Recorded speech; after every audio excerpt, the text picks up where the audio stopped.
नमस्कार प्यारे विद्यार्थियों, मैं राकेश जंगीर आपका अपने YouTube चैनल पर स्वागत करता हूं। इस वीडियो में हम सिंपल फ्यूचर टेंस के नेगेटिव एंड इंट्रोगेटिव सेंटेंसेस का अध्ययन करेंगे कि एक नेगेटिव सेंटेंस का ट्रांसलेशन किस प्रकार किया जाता है और एक इंट्रोगेटिव सेंटेंस का ट्रांसलेशन किस प्रकार किया जाता है, वो इस वीडियो में जानेंगे। तो सबसे पहले हम देखेंगे कि जो नकारात्मक वाक्य है उनका ट्रांसलेशन कैसे करें। तो अभी तक हमने जो टेंसेस पढ़े हैं सभी में हमने ये स्ट्रक्चर लिखी है।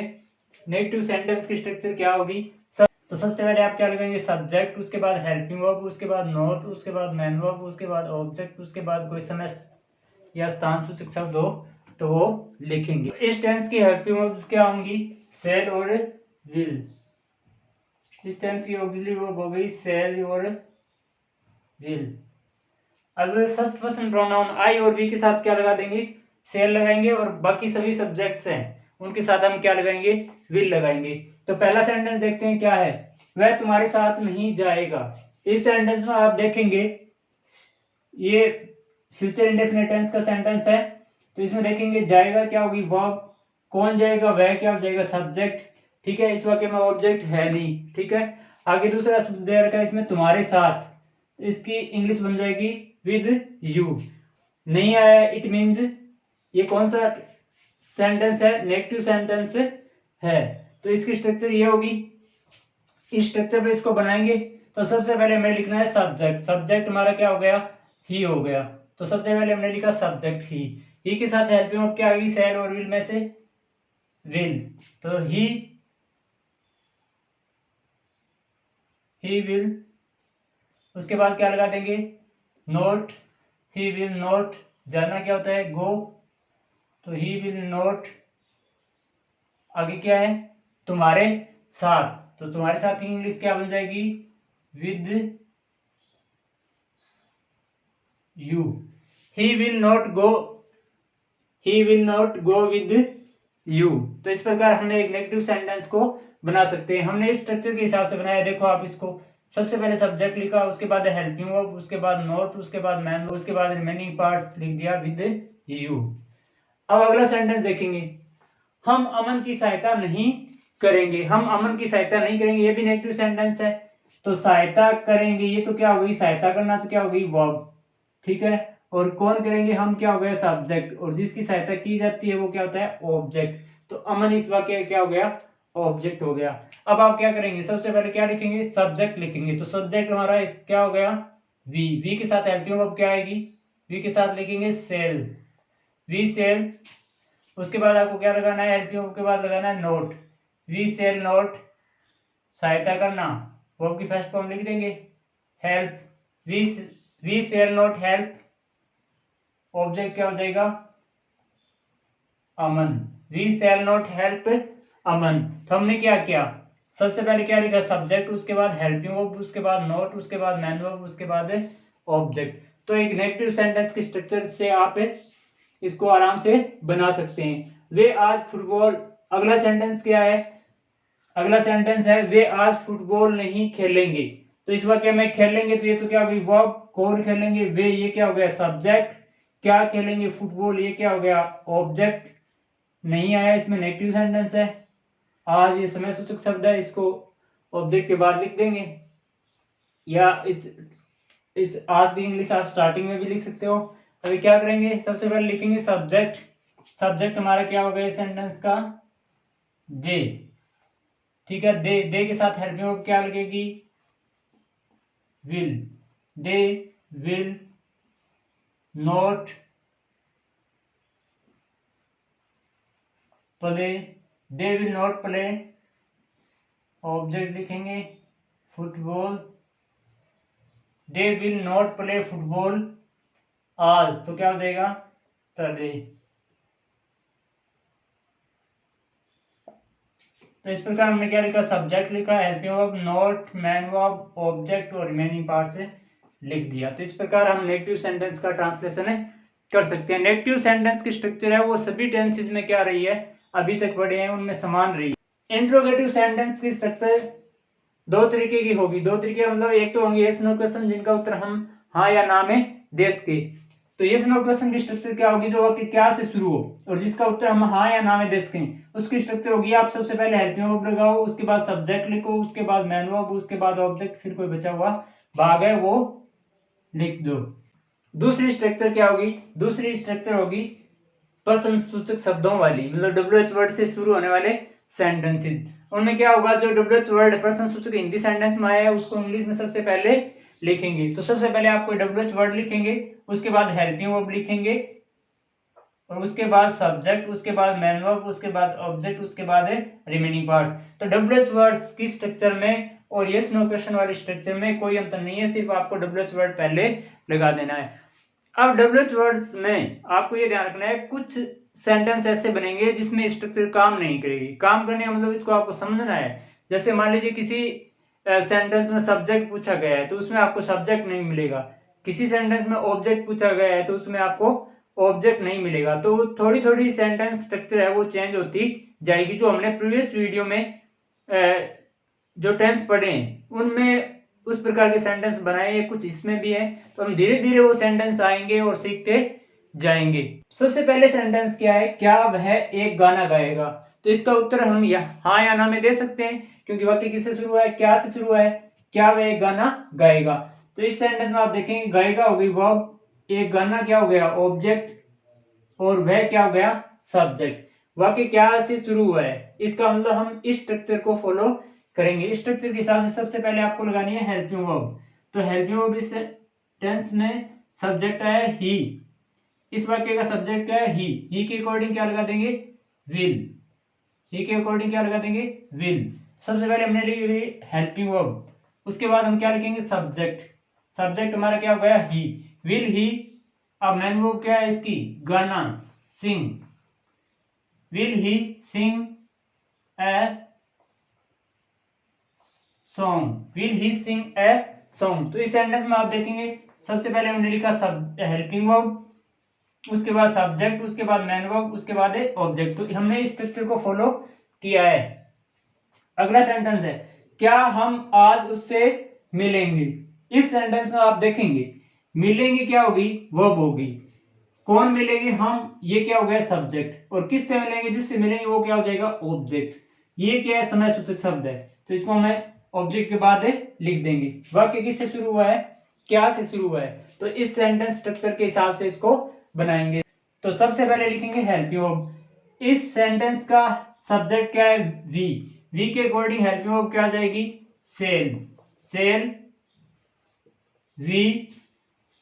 मिलना क्या होता है मीट, फर्स्ट फॉर्म लिखेंगे क्योंकि सेल विल के बाद कौन सी फॉर्म आती है फर्स्ट फॉर्म आती है। सेल वी मीट उससे, तो क्या लिख देंगे हिम।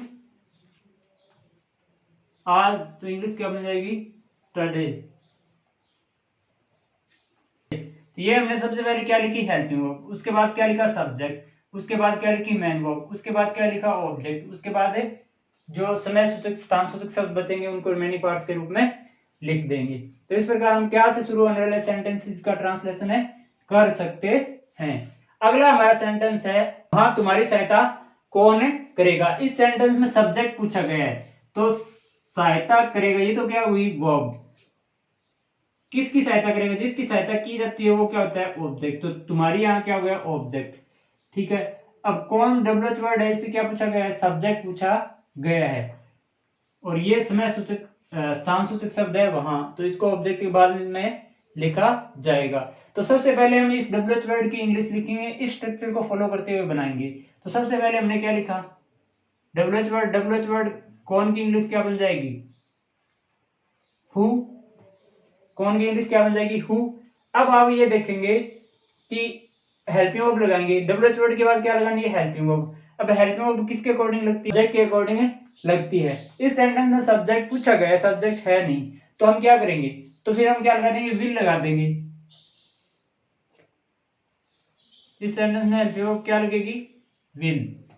तो हु विल, उसके बाद क्या है सब्जेक्ट में ये छोड़ दो, अगली चीज लिखो। सब्जेक्ट के बाद क्या लिखना है मैन वर्ब, मैन वर्ब क्या है सहायता करना, तो क्या लिख देंगे हेल्प, हेल्प। तो who will help you, object क्या हो जाएगा यू। वहां की इंग्लिश क्या बन जाएगी, देयर। तो who will help you there, तो सबसे पहले हमने डब्ल्यूएच वर्ड लिखा, उसके बाद हेल्प यू वर्ब। अब इसमें सब्जेक्ट आया नहीं, सब्जेक्ट पूछा गया इसलिए डायरेक्ट क्या लिख दी, मैन वर्ब, उसके बाद लिखा ऑब्जेक्ट, उसके बाद रिमेनिंग पार्ट से लिख दिया।